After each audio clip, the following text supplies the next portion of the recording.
नमस्कार दोस्तों, Byju's exam prep IAS Hindi में आप सभी का स्वागत है।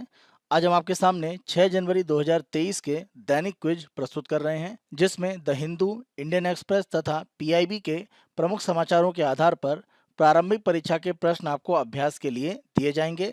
साथ साथ विगत वर्षों में यूपीएससी के द्वारा प्रारंभिक परीक्षा में पूछे गए प्रश्न भी आपको अभ्यास के लिए दिया जाएगा। और अंत में आज के किसी एक महत्वपूर्ण तथ्य की हम चर्चा करेंगे। तो आज के सत्र को हम प्रारंभ करें इससे पहले आप सभी अभ्यर्थियों के लिए एक महत्वपूर्ण सूचना है।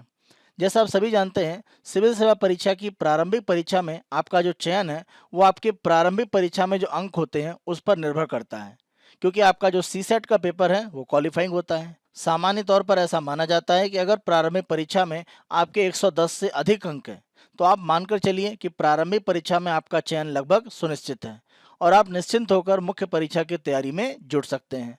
अगर किसी भी तरह की आशंका रहती है तो मुख्य परीक्षा की तैयारी को लेकर एक संशय बना रहता है। तो ये भ्रम की स्थिति दूर हो, इसके लिए जरूरी है कि प्रारंभिक परीक्षा में आप 110 से अधिक अंक प्राप्त कर पाएं। अब इसे प्राप्त करने के लिए रणनीति क्या हो सकती है? अलग अलग सामान्य अध्ययन के विषय में आप किस रूप में, ऐसे कौन कौन से क्षेत्र हैं जहां पर ध्यान देकर 110 से अधिक अंक प्राप्त कर सकें? इसी लक्ष्य को एक तरह से ध्यान में रखते हुए बायजूस एग्जाम प्रेप आईएएस के द्वारा एक वर्कशॉप का आयोजन किया जा रहा है, जिसे रोहित कुमार सर के द्वारा संचालित किया जाएगा। इस वर्कशॉप में लाइव रूप में 8 जनवरी 2023 को सुबह 11 बजे भाग लिया जा सकता है और ये workshop Byju's exam prep app पर आयोजित किया जा रहा है। और इसमें भाग लेने की प्रक्रिया बहुत आसान है। आपको बायजूस एग्जाम प्रेप ऐप पर अपना रजिस्ट्रेशन करना है और रजिस्ट्रेशन के संदर्भ में जो लिंक है वो वीडियो के डिस्क्रिप्शन बॉक्स में दिया गया है। वहां पर आप फ्री में अपना रजिस्ट्रेशन आज ही सुनिश्चित करें और 2023 की प्रारंभिक परीक्षा में 110 से अधिक अंक प्राप्त करने के संदर्भ में रोहित कुमार सर के द्वारा जो वर्कशॉप का संचालन किया जा रहा है उसमें भाग लें। आज के दैनिक क्विज के पहले प्रश्न को हम देखते हैं। मीठी क्रांति, स्वीट रिवॉल्यूशन से आप क्या समझते हैं? प्रमुख रूप से जब हम स्वीट रिवॉल्यूशन की बात करते हैं तो ये एक तरह से शहद उत्पादन के संदर्भ में है और इसका प्रमुख रूप से जो संबंध है वो मधुमक्खी पालन उद्योग से है, क्योंकि मधुमक्खी पालन के माध्यम से ही शहद के उत्पादन की प्रक्रियाएं संपन्न होती हैं। तो यहाँ पर हमारा उत्तर हो जाता है सी। इसका उद्देश्य भारत में मधुमक्खी पालन को बढ़ावा देना है। यहाँ पर इस समाचार का आधार प्रमुख रूप से ये है कि खादी एंड विलेज इंडस्ट्रीज जो कमीशन है उसके जो चेयरमैन है उनकी तरफ से ये कहा गया है कि अगर मधुमक्खी पालन को बढ़ावा दिया जाए तो हम अधिक एक तरह से आमदनी की स्थिति बढ़ा सकते हैं और प्रमुख रूप से ग्रामीण क्षेत्रों में अगर हम देखें तो इसके लिए स्थितियां ज़्यादा बेहतर हैं। आप ध्यान रखें, खादी और ग्राम उद्योग आयोग प्रमुख रूप से हमारे सूक्ष्म, लघु और मध्यम उद्यम जो मंत्रालय है उसके अधीन एक तरह से काम करता है। तो इस संस्था के माध्यम से भारत में मधुमक्खी पालन को बढ़ावा देकर शहद उत्पादन की प्रक्रियाओं को बढ़ाकर स्वीट रिवॉल्यूशन लाने का प्रयास किया जा रहा है। आज के दूसरे प्रश्न को हम देखते हैं। शीतलहर के संबंध में निम्नलिखित कथनों पर विचार कीजिए। देखिए, जब भी शीतलहर की घोषणा की जाती है किसी भी स्थान के लिए तो यहाँ पर आप देखें, भारत में जो इंडियन मेट्रोलॉजिकल डिपार्टमेंट है उसकी तरफ से कुछ आंकड़े दिए गए हैं और उन्हीं आंकड़ों को हम यहाँ पर देख लेते हैं। फिर हमें एक तरह से स्पष्ट हो जाएगा कि जब हम कहते हैं कि कोई भी शीतलहर की स्थिति है तो वो आंकड़ा सही है या नहीं है।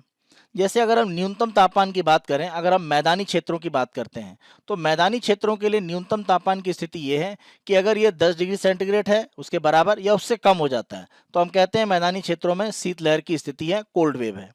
और पहाड़ी क्षेत्रों में आप देखें 0 डिग्री सेंटीग्रेड के बराबर या उसके नीचे, यानी माइनस में अगर तापमान चला गया या 0 डिग्री सेंटीग्रेड भी है तो पहाड़ी क्षेत्र के लिए एक तरह से आप देखें कोल्ड वेव की स्थिति बन जाती है। दूसरा यहाँ पर मानक ये लिया जाता है कि जो सामान्य तापमान होता है न्यूनतम, वहां से कितना एक तरह से परिवर्तन हुआ है। जैसे मान लीजिए किसी स्थान पर न्यूनतम सामान्य जो तापमान है वो 10 डिग्री सेंटीग्रेड होता है, तो यहाँ से कितना विचलन हुआ है, कितना एक तरह से डिपार्चर हुआ है।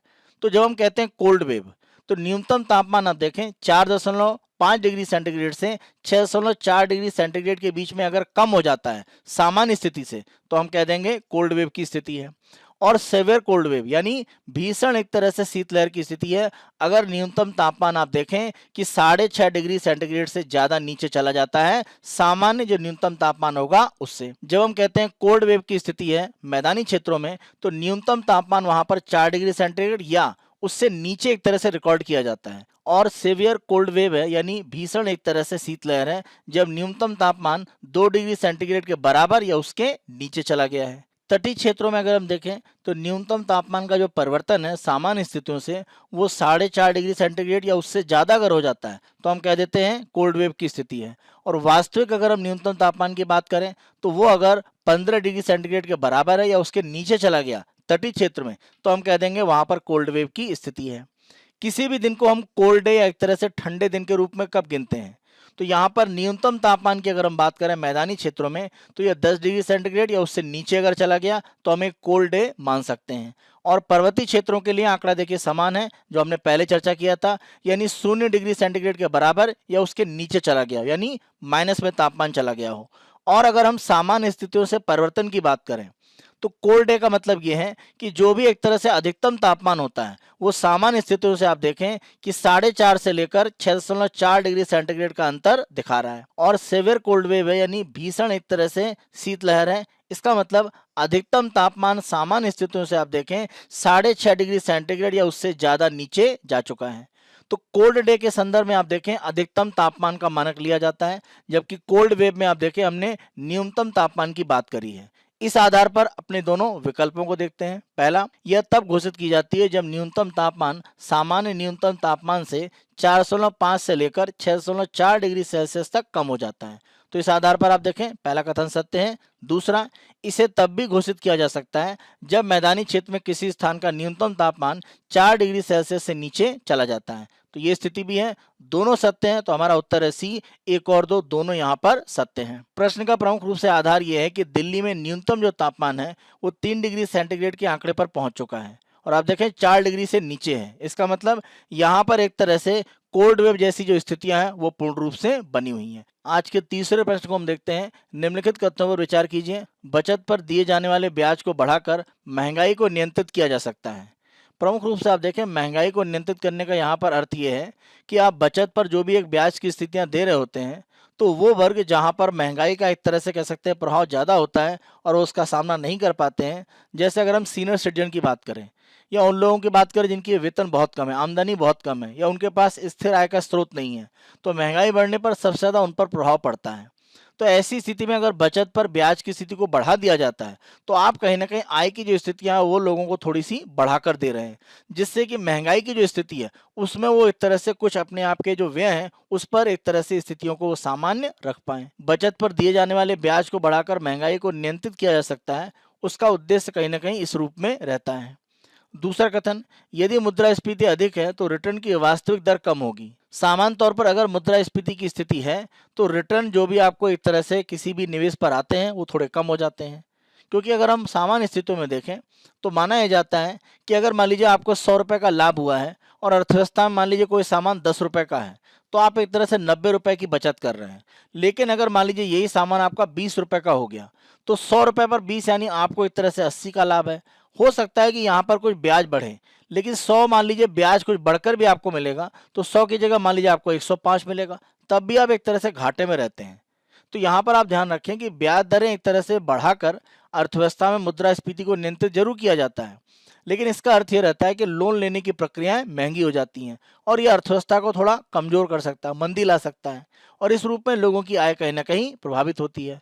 तो इसी रूप में आप देखें मुद्रास्फीति अगर अधिक है तो रिटर्न की जो वास्तविक दर है, जो आपको लाभ हो रहा है, उस पर एक कमी हो सकती है। सरकार के द्वारा लघु बचत जो योजनाएं हैं वहां पर अगर कुछ ब्याज बढ़ाया गया है तो उसका बस उद्देश्य यही है कि सीनियर सिटीजन या टैक्स न देने वाले जो बचत करने वाले लोग हैं उनके लाभ भी मुद्रास्फीति की स्थिति में बने रहें। तीसरा, अगर हम देखें छोटी बचत योजनाओं की ब्याज दरें आरबीआई तय करती है। सामान्य तौर पर आप ध्यान रखें छोटी बचत योजनाओं की जो ब्याज दरें हैं वो भारत सरकार के माध्यम से अगर हम देखें तो वित्त मंत्रालय के द्वारा प्रमुख रूप से निर्धारित की जाती हैं। तो भारत सरकार का जो वित्त मंत्रालय है वो इसको निर्धारित करता है, न कि आरबीआई। इस आधार पर तीसरा कथन यहाँ पर असत्य हो जाता है और इसीलिए हमारा उत्तर हो जाता है ए, केवल 1 और 2 सत्य हैं। यहाँ पर प्रश्न का आधार यह है कि सरकार के द्वारा कुछ लघु बचत योजनाओं में ब्याज दरों को एक तरह से बढ़ाया गया है और जैसा अभी हमने चर्चा किया है कि जो सीनियर सिटीजन हैं उनके लाभ की अगर हम बात करें या साथ साथ अगर हम बात करते हैं यहाँ पर लाभ के लिए उन लोगों के लिए जिनके द्वारा एक तरह से टैक्स बेनिफिट या कर का लाभ उतना नहीं लिया जाता है, तो इन लोगों को लाभ की स्थितियाँ बनी रहें उसके लिए सरकार के द्वारा प्रमुख रूप से लघु बचत योजनाओं में जो ब्याज है उसको एक तरह से बढ़ाया गया है। लेकिन आप ध्यान रखें कि ये जो एक तरह से लघु बचत योजनाओं में ब्याज दरें होती हैं इनका जो निर्धारण होता है वो प्रमुख रूप से आप देखें क्वार्टरली होता है, यानी हर तिमाही में सरकार के द्वारा इनको प्रमुख रूप से निर्धारित किया जाता है। जितनी समयावधि की सरकार के गवर्नमेंट सिक्योरिटीज होते हैं, सरकारी बॉन्ड होते हैं, तो उन्हीं सरकारी बॉन्ड की जो परिपक्वता होती है उसी के साथ साथ लघु बचत योजना का समयकाल देखा जाता है। जैसे हमने भी चर्चा करी कि 5 साल के सरकारी बॉन्ड का यील्ड रेट क्या है और 5 साल की लघु बचत योजना में ब्याज दर क्या है, उसमें एक तरह से कह सकते हैं संतुलन लाया जाता है। लघु बचत योजनाओं में जो ब्याज का आधार है वो सरकारी जो हमारे बॉन्ड है, गवर्नमेंट सिक्योरिटीज हैं, उनके यील्ड रेट पर निर्भर करता है। इस तथ्य को आप ध्यान रखें। आज के चौथे प्रश्न को हम देखते हैं, निम्नलिखित कथनों में से कौन सा या कौन से सही हैं यह हैं। पहला, नई शिक्षा नीति किसी भी विदेशी विश्वविद्यालय को भारत में अपना परिसर खोलने की अनुमति देती है। यहाँ पर आप ध्यान रखें, जो विदेशी विश्वविद्यालय किसी भी ग्लोबल रैंकिंग में 500 तक की रैंक एक तरह से प्राप्त करते हैं, उनको ही यहाँ पर कैंपस खोलने की अनुमति मिलेगी। साथ साथ कोई ऐसा विदेशी विश्वविद्यालय है जो अपने देश में काफ़ी रेपुटेशन रखता है, काफ़ी उसे मान्यता प्राप्त है, वो खोल सकता है। यानी सभी विदेशी विश्वविद्यालय भारत में अपना कैंपस खोल सकते हैं, ऐसा एक तरह से नहीं है। इस आधार पर पहला कथन गलत हो जाता है। दूसरा, इन विश्वविद्यालयों को प्रवेश प्रक्रिया और शुल्क संरचना तय करने की स्वायत्ता होगी। तो इनको ये छूट दी गई है कि प्रवेश प्रक्रिया या शुल्क का जो ढांचा है वो स्वयं बना सकते हैं। तो दूसरा कथन यहाँ पर सत्य है, यानी हमारा उत्तर है बी, केवल 2। प्रश्न का आधार प्रमुख रूप से यह है कि यूजीसी के द्वारा एक तरह से एक ड्राफ्ट या कह सकते हैं एक ब्लूप्रिंट दिया गया है कि जो विदेशी विश्वविद्यालय हैं वो भारत में अपने कैंपस स्थापित कर सकते हैं। उसके संदर्भ में जिन विदेशी विश्वविद्यालयों के द्वारा भारत में कैंपस खोला जाएगा वो अपने खुद की एक तरह से एडमिशन प्रक्रिया बना सकते हैं कि कैसे वो विदेशी विद्यार्थियों को अपने यहाँ एडमिशन देंगे। साथ साथ फीस के ढांचे के संदर्भ में जो भी एक तरह से स्थिति है वहां पर उनको छूट दी जाएगी। दैनिक क्विज के दूसरे भाग में हम विगत वर्षों में यूपीएससी के द्वारा प्रारंभिक परीक्षा में पूछे गए प्रश्न आपको देते हैं। आज हम 2016 में प्रारंभिक परीक्षा में पूछा गया प्रश्न आपको दे रहे हैं। प्रश्न को देखते हैं। भारत के धार्मिक इतिहास के संदर्भ में निम्नलिखित कथनों पर विचार कीजिए। पहला, बोधिसत्व बौद्ध मत के हीनयान संप्रदाय की केंद्रीय संकल्पना है। ध्यान रखें, हीनयान नहीं, इसे प्रमुख रूप से महायान जो एक तरह से संप्रदाय है उसकी प्रमुख रूप से केंद्रीय संकल्पना माना जाता है। तो पहला कथन गलत है। दूसरा, बोधिसत्व अपने प्रबोध के मार्ग पर बढ़ता हुआ करुणामय है। ध्यान रखें, बोधिसत्व का मतलब एक तरह से होता है कि बोधि को प्राप्त करना, यानी एक तरह से आप कह सकते हैं एक ज्ञान का जो उच्चतम स्तर है वो प्राप्त करना, जो भगवान बुद्ध के द्वारा प्राप्त किया गया था। तो उस स्थिति में पहुंचना, और उस स्थिति में पहुंचते हुए व्यक्ति काफी करुणामय हो जाता है, कंपैशनेट हो जाता है, और इसीलिए बोधिसत्व एक तरह से कहा जाता है उनके लिए। इसी के साथ साथ बोधिसत्व के लिए माना जाता है कि स्वयं के निर्माण प्राप्ति यानी कह सकते हैं सर्वोच्च ज्ञान की जो स्थितियां हैं वो प्राप्त करने में वो थोड़ा पीछे हो सकते हैं। अगर उन्हें अन्य लोगों की मदद करनी है तो वो अन्य लोगों को एक तरह से बोधि प्राप्त करने में मदद करने के लिए अपने प्रयासों को थोड़ा पीछे कर सकते हैं, यानी वो स्वयं निर्वाण प्राप्ति में पीछे हो जाएंगे लेकिन अन्य लोगों को लाभ लेकर आगे जाकर निर्वाण प्राप्ति में सहायता देते हैं। तो ये भी बोधिसत्व का प्रमुख रूप से गुण माना जाता है। तो 2 और 3 बोधिसत्व के साथ जुड़े हुए हैं, पहला कथन असत्य है, इसीलिए हमारा उत्तर हो जाता है बी, केवल 2 और 3 सत्य हैं। दैनिक क्विज के तीसरे भाग में हम आज के तथ्य की चर्चा करेंगे, जहां पर आज का हमारा महत्वपूर्ण तथ्य है वाटर विजन 2047। तो यहाँ पर एक तरह से जल संसाधन को किस तरह से मजबूत किया जाए उसके संदर्भ में 2047 तक की जो प्रक्रियाएं हैं उसके बारे में प्रमुख रूप से यहाँ पर बातें बताई गई हैं। आप ध्यान रखें कि वर्तमान में जल को एक तरह से संरक्षित करने के संदर्भ में प्रक्रियाओं को तेजी से आगे बढ़ाया जा रहा है, और इसी प्रक्रिया में आप देखें हमारा 2047 के लिए वाटर विजन भी काम कर रहा है, और ये आने वाले 25 वर्षों के लिए प्रमुख रूप से आप कह सकते हैं कि एक तरह से यात्रा है जिसमें हम अपने जल संसाधनों को मजबूती एक तरह से प्रदान करेंगे। यहाँ पर माना जा रहा है कि जनता भी अपने आप को तेजी से इसमें जोड़ेगी, जैसा कि स्वच्छ भारत अभियान में हुआ था। और आप ध्यान रखें कि जब भी हम जल संसाधन के संदर्भ में संरक्षण की स्थितियों की बात करते हैं, राज्य के स्तर पर प्रयास काफी महत्वपूर्ण हो जाते हैं, क्योंकि जब भी हम बात करते हैं जल, तो जल जो विषय है वो एक तरह से राज्य का विषय है, तो ये राज्य के नियंत्रण में प्रमुख रूप से आता है। केंद्र सरकार इसमें सहायता दे सकता है, प्रयास आगे बढ़ाने के लिए मदद कर सकता है, तकनीक दे सकता है, लेकिन प्रमुख रूप से प्रयास राज्य के स्तर पर ही होंगे। इसी के साथ साथ आप ध्यान रखें कि जनता की भागीदारी होने का मतलब है, मान लीजिए अगर किसी स्थान पर किसी भी मान लीजिए तालाब को या झील को संरक्षित किया जा रहा है, तो बिना लोगों की भागीदारी से ये संभव नहीं है, और लोग अगर भागीदारी करते हैं तो वो उसमें एक तरह से अपना अधिकार भी समझते हैं कि ये जल संसाधन उनका है, और इस रूप में उसका संरक्षण मजबूत होता है। तो यहाँ पर एक सेंस ऑफ ऑनरशिप लाने का भी प्रयास किया जा रहा है। इसी कड़ी में आप देखें, भारत के हर जिले में 75 अमृत सरोवर बनाने की बात चल रही है और अमृत सरोवर बनाने की ये योजना प्रधानमंत्री के द्वारा 24 अप्रैल 2022 को प्रारंभ कर दी गई है और इसमें अगर हम अभी तक देखें तो 25,000 अमृत सरोवर बन चुके हैं। यहाँ पर कोशिश ये है कि 15 अगस्त 2023 तक ये जो एक तरह से अमृत सरोवर है इनकी संख्या बढ़ाकर एक तरह से 50,000 तक की जाए। यहाँ पर प्रमुख रूप से आप देखें कि तकनीकी सहायता लेते हुए, चाहे हम ग्रामीण विकास मंत्रालय की बात करें, जल शक्ति मंत्रालय की बात करें, पंचायती राज मंत्रालय की बात करें, या साथ साथ अगर हम पर्यावरण, वन और जलवायु परिवर्तन मंत्रालय की बात करें, उनके द्वारा अलग अलग क्षेत्रों में एक तरह से स्थान निर्धारित किए जाएंगे कि कहाँ पर इस तरह के अमृत सरोवर बनने हैं। और अमृत सरोवर बनाने की ये जो प्रक्रिया है, इसके माध्यम से कोशिश ये की जा रही है कि लोगों की भागीदारी यहाँ पर एक तरह से बनाई जाए। यानी जिस जगह सरोवर बनना है और कैसे बनना है और किस तरह से इसका निर्माण होगा, सभी में स्थानीय लोगों को शामिल किया जाए। किसी भी जिले में अमृत सरोवर जो स्थापित हो रहा है, तो वहाँ पर जो फाउंडेशन स्टोन है उसको रखने की प्रक्रिया की जिम्मेदारी स्वतंत्रता आंदोलन में भाग लेने वाले जो सेनानी हैं वो या उनके परिवार के लोगों के पास है, साथ साथ जिन्होंने पद्म पुरस्कार जीता हुआ है। अमृत सरोवर के जो क्षेत्र वहां पर आप देखें, वृक्षारोपण का जो कार्यक्रम है वो भी साथ साथ एक तरह से प्रारंभ किया जाएगा। 15 अगस्त का जो समारोह होगा वो अमृत सरोवर पर ही आयोजित किया जाएगा किसी भी जिले में। ये सरकार की तरफ से प्रयास किया जा रहा है। तो इस तरह से जल संसाधन के महत्व को बढ़ाना, साथ साथ आप देखें ये जो अमृत सरोवर हैं ये ग्रामीण अर्थव्यवस्था में भी योगदान करेंगे, क्योंकि इनके द्वारा माना जा रहा है कि मछली पालन का जो उद्योग है उसको एक तरह से बढ़ावा देने की प्रक्रिया किया जाएगा। इसी के साथ साथ इस जल संसाधन का उपयोग करके अगर किसी भी तरह की फसल उत्पादन की प्रक्रिया हो सकती है तो वो किया जाएगा। साथ साथ अगर हम देखें तो यहाँ पर प्रमुख रूप से उत्पादन को बढ़ाने के लिए सिंचाई की प्रक्रियाएं भी इससे मदद में लिया जाएगा। अगली योजना अगर हम देखें तो जल जीवन मिशन के रूप में है और यहाँ पर उद्देश्य क्या है? जल जीवन मिशन का उद्देश्य प्रमुख रूप से ये है कि 2024 तक पाइपलाइन के माध्यम से, यानी टैप वाटर की अगर हम बात करें, नल के माध्यम से पेयजल की व्यवस्था सभी ग्रामीण क्षेत्रों में उपलब्ध कराना। ये भी वाटर विजन 2047 में हम एक तरह से प्राप्त करने का प्रयास कर रहे हैं। प्रति बूंद अधिक फसल, यानी पर ड्रॉप मोर क्रॉप। इसका मतलब ये है कि हम सूक्ष्म एक तरह से सिंचाई को तेजी से आगे बढ़ा रहे हैं। जैसे अगर हम टपक सिंचाई की बात करें या एक तरह से स्प्रिंकलर की बात करें, छिड़काव सिंचाई, और आप देखें 70 लाख हेक्टेयर भारत में कृषि भूमि सूक्ष्म सिंचाई में आ चुकी है।